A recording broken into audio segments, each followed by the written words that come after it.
আবার কাবা ভাঙতে এলে পাঠাওয়া বাবিল, দাও খোদা দাও আমায় আবার উমার দারাজ দিল। সুবহানাল্লাহ বলেন। পৃথিবীর সবচেয়ে ছোট পাখি, সব পাখিগুলো সামনের দিকে উড়ে, এই পাখি সামনে উড়ে, এট দ্য সেম টাইম পেছনে উড়ে। যারা আল্লাহরে খুঁজে পায় না তাদেরকে বলবেন পাখির দিকে তাকাও।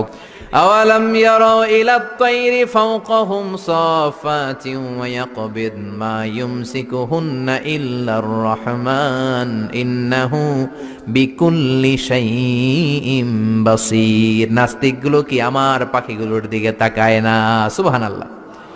এই যে পাখিগুলো থাকে ফাওকাহুম সাফাতিন, পাখিগুলো কেমনি ডানা মেলে উড়ে বেড়ায়, আবার নামার সময় ডানা গোটায়, ডানা ঝাপটায়, কেমন করে পাখিগুলো উড়ে। শূন্যের মধ্যে পাখিগুলো কেমন করে উড়ন্ত থাকে, এই পাখিগুলোরে শূন্যে ধরে রাখলো কে? কেউ ওদেরকে শিখায় নাই, শিখিয়েছে আল্লাহ।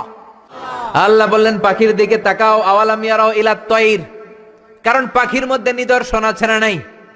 পাখি নিয়ে গবেষণা করলে পাখির রব আল্লাহরে খুঁজে পাওয়া যাবে। এজন্য কোরআনের অনেক জায়গায় আল্লাহ পাখির কথা বললেন, ওয়া আরসালা আলাইহিম তায়রান আবাবিল।